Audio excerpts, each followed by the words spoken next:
इस धरा की मिट्टी में कुछ बात ही निराली है। ऐसे ऐसे वीर वीरांगनाओं को इसने जन्म दिया जो कि आने वाली पीढ़ियों के लिए एक मिसाल बन गईं। जी हाँ, आज हम बात करने वाले हैं भारत के एक ऐसे क्रांतिकारी की जिन्होंने भारतीयों को लड़ना सिखाया। भारतीयों को उन्होंने समाचार पत्र के माध्यम से अपनी बात रखना सिखाया और साथ ही साथ उन्होंने भारत के अंदर वह जज्बा पैदा किया कि जी हाँ, हमें आगे बढ़कर लड़ना है और अपने इस देश को आजाद कराना है। इनके कुछ साथियों के विषय में हमने सीजन 1 में बात की थी।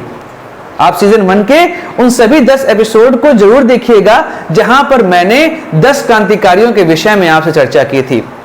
आज हम बात करने वाले हैं सीजन 1 के उन 2 क्रांतिकारियों के एक और सहयोगी की जिनके बारे में इतिहास बड़ा कम कहता है, कहता तो है, नाम लिख के बस आगे बढ़ जाता है कि उन्होंने फला पत्रिका चलाई थी, उन्होंने फला समिति बनाई थी, उन्होंने फला समूह बनाया था, लेकिन उनके विषय में, उनके कार्यों के विषय में इतिहास शांत है, कुछ नहीं कहता। आज आजाद हैं, आजाद रहेंगे के सीजन 5 के एपिसोड 3 में हम बात करने वाले हैं बरिंद्र कुमार घोष की।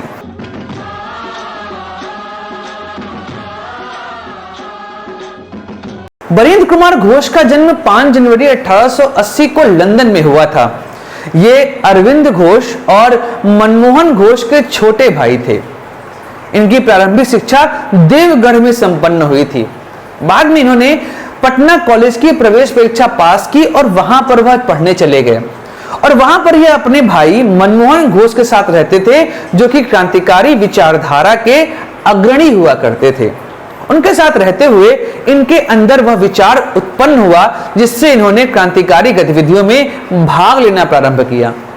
इनकी प्रारंभिक दोस्ती आप जानते हैं किससे हुई? बाघा जतिन से, जी हाँ, जतीन्द्र नाथ से। और आगे चल के इनकी मित्रता होती है स्वामी विवेकानंद के छोटे भाई भूपेंद्र नाथ दत्त से।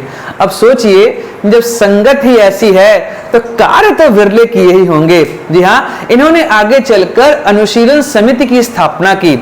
अनुशीलन समिति की कई सारी शाखाएं आगे चल के ढाका में खुली और इन शाखाओं की संख्या लगभग 500 हुआ करती थी। इनका संचालन पी मित्रा भी उनके साथ किया करते थे। आगे चल के इन्होंने युगांतर पत्रिका का संपादन भी किया। युगांतर पत्रिका क्रांतिकारियों के बीच में बड़ा प्रसिद्ध थी और इस क्रांतिकारी पत्रिका के साथ ही उन्होंने एक क्रांतिकारी संगठन भी बनाया जिस संगठन का नाम था युगांतर। और आप इस संगठन के बारे में जानते ही हैं कि यह संगठन बहुत ज्यादा प्रसिद्ध था और अगर अंग्रेजों ने 1911 में राजधानी बदलने की घोषणा की तो इसमें बरिंद्र कुमार घोष और उनके साथियों की अनुशीलन समिति और युगांतर का बहुत बड़ा रोल रहा है। डर कर ही अंग्रेज 1911 में कलकत्ता से दिल्ली भागे थे। कारण कई सारे होते हैं लेकिन वह डर भी था। युगांतर के बाद उन्होंने एक और संपादन किया, उसका नाम था वर्तमान रणनीति। और वर्तमान रणनीति भारतीय क्रांतिकारियों के लिए एक प्रमुख पुस्तक बन चुकी थी। हर क्रांतिकारी इसको अवश्य पढ़ा करता था। इसके अलावा कलकत्ता के पास एक जगह थी, उसका नाम था मणिकतुल्ला। मणिकतुल्ला में उन्होंने मणिकतुल्ला समूह बनाया और इस समूह में वह जितने भी छात्र और जितने भी युवा शामिल होते थे उनको वह लाठी, हथियारों और बंदूकों की ट्रेनिंग दिया करते थे। बंदूक उस समय कुछ खास उपलब्ध नहीं हुआ करती थी, लेकिन फिर भी बंदूकों का इंतजाम करके युवाओं को ट्रेनिंग दी जाती थी कैसे अंग्रेजों से हमें लोहा लेना है। इसी समय इनकी पार्टी ने एक प्लान बनाया कि किंग फोर्ड को मारना है। किंग फोर्ड जो कि उस समय भारत का सबसे खतरनाक जज हुआ करता था, मजिस्ट्रेट हुआ करता था, जिसके सामने अगर कोई भारतीय आ जाए तो उसको सजा सुनाए बिना उसको नींद नहीं आती थी। तब बरिंद्र कुमार घोष, खुदीराम बोस और प्रफुल्ल चाकी ने योजना बनाई कि किंग फोर्ड को मारना है। किंग फोर्ड को मारने का सारा प्लान बना लिया जाता है, पर किंग फोर्ड उस बम धमाके में बच जाता है। बाद में प्रफुल्ल चाकी ने आत्महत्या कर ली। खुदीराम बोस, जिनके विषय में हमने पहले बात की सीजन 1 में, लिंक मैं आपको दे दूंगा, वहां से उनके बारे में जरूर जानिएगा, उनको फांसी की सजा सुनाई जाती है। सबसे कम उम्र में शहीद होने वाले वह भारतीय क्रांतिकारी हैं। बरिंद्र कुमार घोष को भी फांसी की सजा दी जाती है, पर उनका केस लड़ते हैं देशबंधु चित्तरंजन दास। जी हाँ, यही CR दास जिन्होंने आगे चल के स्वराज पार्टी का निर्माण किया था। ये केस लड़ते हैं और बरिंद्र कुमार घोष की सजा कम कर दी जाती है। इन कम क्या, यातनाएं बढ़ जाती हैं। इनको भेज दिया जाता है काला पानी, जी हाँ, अंडमान निकोबार का सेलुलर जेल। प्रथम विश्व युद्ध खत्म होता है। 1920 में वह वहां से रिहा होकर आते हैं।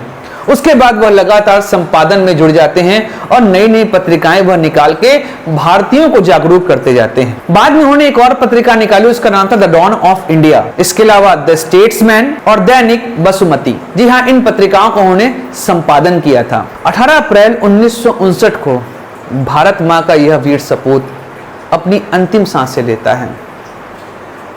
बरिंद्र कुमार घोष ने भारत देश को आजाद कराने के लिए बहुत लड़ाइयां लड़ी। ये इतिहास का पन्ना कोरा है, सादा है, कुछ खास नहीं कहता इनके बारे में।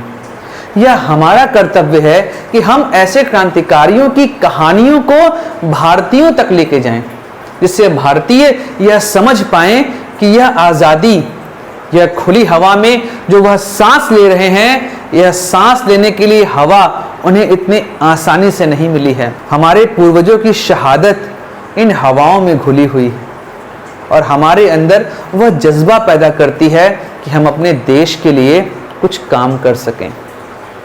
आजाद हैं, आजाद रहेंगे के अगले एपिसोड में एक ऐसी वीरांगना की बात करेंगे जो कि दलित समाज से आती हैं।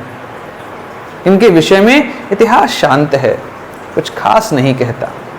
उनके विषय में बात करेंगे अगले एपिसोड में। तब तक जय हिंद, वंदे मातरम, भारत माता की जय।